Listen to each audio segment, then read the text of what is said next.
ini dia bahan-bahannya. Ada tepung terigu, kemudian ada ini margarin, ya saya pakai margarin. Kemudian saya pakai juga gula halus. Kemudian saya pakai juga ini dia, air. Jadi nggak usah pakai telur sebenarnya di dalam resepnya, ya. Oke, sekarang saya masukkan ini tadi. Saya pakai alat yang ada di rumah, yaitu centong nasi. Ya, alatnya simpel banget. Tapi kalau di bakery Anda, jadi untuk usaha bakery dengan usaha rumahan itu sedikit berbeda. Sebenarnya kalau ngomongin beda alat, nanti juga akan beda resipinya, ya. Kalau kita punya alat, biasanya resipinya akan jauh lebih murah atau lebih simpel lagi, ya. Oke. Nah, ini saya masukkan gula halus, ya, gula halus dengan tadi ya namanya margarin. Jadi cuma diaduk-aduk gini aja. Oke. Sip.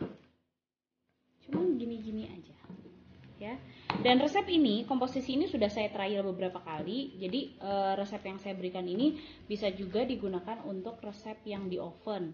Mau itu oven tangkring, oven listrik, oven deck, boleh semuanya ya. Atau oven kita biasa punya, nyebutnya oven apa ya, oven rumahan, oven atas bawah, mau yang ada suhu ya, atau oven kompor. Nah, itu juga bisa. Jadi produk pie ini sebenarnya produk yang kalau saya bilang sih nggak perlu alat yang mahal, nggak perlu alat yang ribet-ribet banget. Yang penting adalah kita tahu tekniknya. Nah, ini yang saya kasih adalah tekniknya nih. Jadi beda-beda margarin juga beda tekstur, beda resep, beda waktu lama pengadukan. Ini kebetulan margarin yang saya pilih, dia punya melting point yang cukup rendah. Ini jenisnya margarin, bukan butter, tapi melting pointnya cukup rendah. Jadi kita nggak perlu di mixer.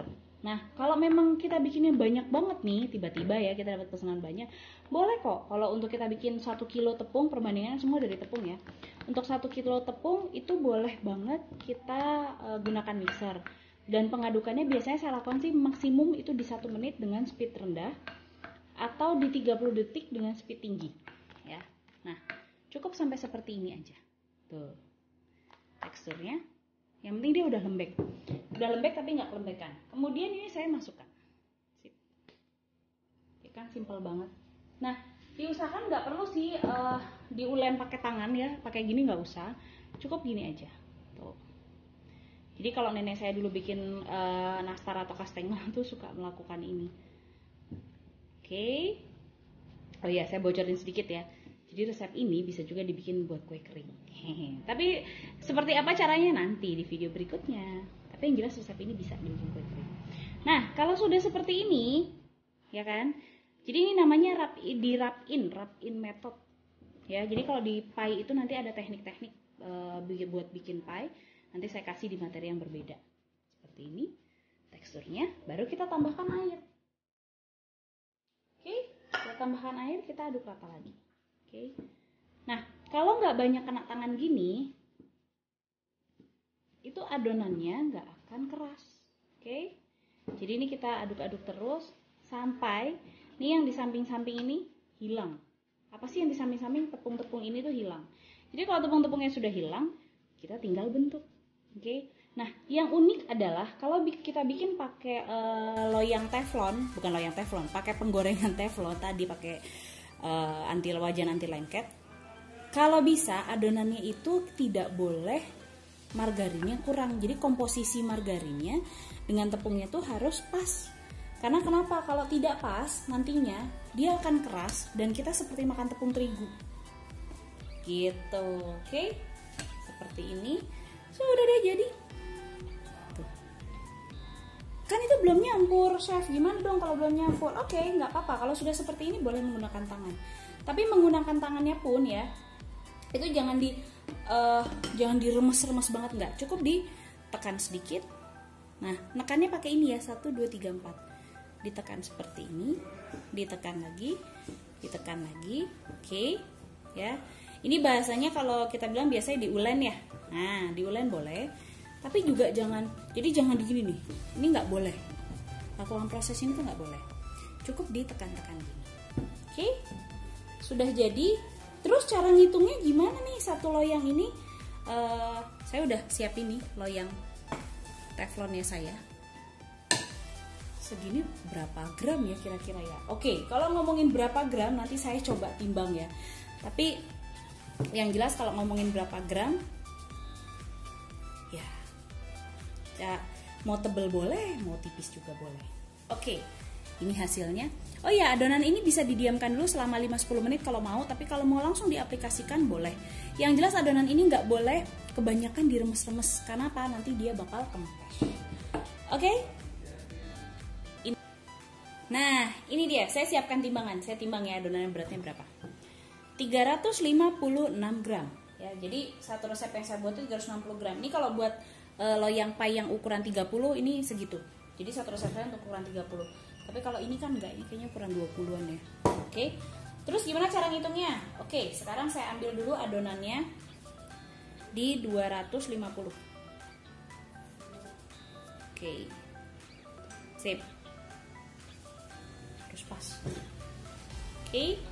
Nah, kuncinya adalah kalau kita bikin di loyang yang teflon seperti ini, itu nggak boleh terlalu tebel, karena nanti kalau dia terlalu tebel di sini, nih nanti matangnya lama. Semakin lama matangnya itu akan menjadi masalah. Kenapa? Bakal gosong, jadi kita jadi ribet. Oke, nah sekarang ini alat kebanggaan saya adalah pralon, ya. Pakai pralon aja. Nanti kalau memang udah ada balon whisk baru pakai balon whisk. Tapi saya suka pakai pralon karena lebih mudah didapatkan. Oke. Ini saya roll seperti ini. Oke.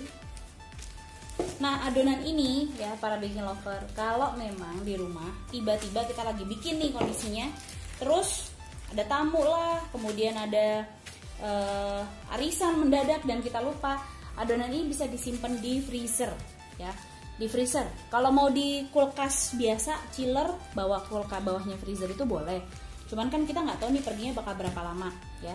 Jadi adonan ini kalau mau ditaruh di freezer boleh banget. Bisa jadi frozen dough. Ya.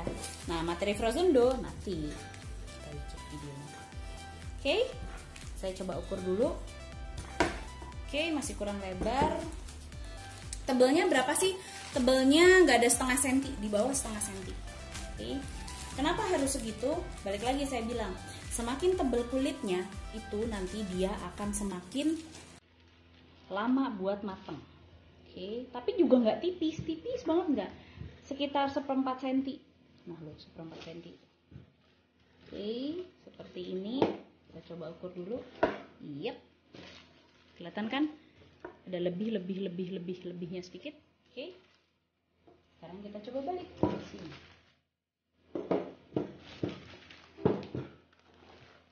Langsung ditutupin aja.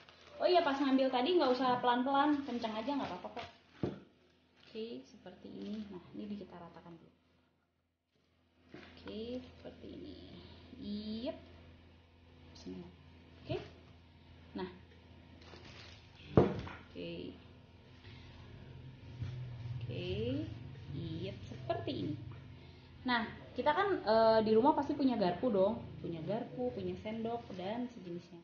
Jadi kadang-kadang kalau kita repot nih buat ngebentuk-bentuk, oh ya pastikan ini nggak ada yang keluar-keluar ya, dan ini harus sampai atas, harus sampai sini ya, harus sampai sini juga, tuh, harus sampai atas sini.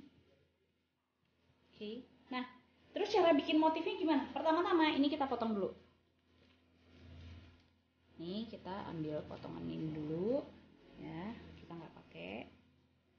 Oke. Atasnya jelek kan? Kalau atasnya jelek sih seperti ini, nggak apa-apa. Nanti kita bikin, nih kita bisa bikin pakai garpu. Oke, kita bisa bikin pakai garpu seperti ini, nih. Oke, seperti ini. Atau kalau nggak nemu garpu, ibu boleh lakukan seperti ini nih. Tuh. Ya, pakai belakangnya sendok. Kalau nggak ada garpu, boleh pakai belakangnya sendok. Intinya bikin motif aja, set ya. Oke, nah sampai seperti ini nih. Oke. Terus jangan takut, misalkan kita pas ngepres seperti ini tuh, jangan takut gini. Ya, saya deketin ya, nih. Jangan takut, tapi agak ditekan ke dalam nggak apa-apa. Oke, ini kita tata. Ini kalau bisa Nah, seperti ini. Oke, kalau bawahnya saya tusuk-tusuk, itu saya lakukan hanya jika toppingnya dalam kondisi tidak perlu dimasak. Tapi kalau misalkan kita bikinnya adalah toppingnya yang cair, yang mau kita oven bareng sama ini, di oven atau dipanggang, bahasanya di baking ya, dipanggang bareng sama ini, sebaiknya tidak dibolong-bolongin.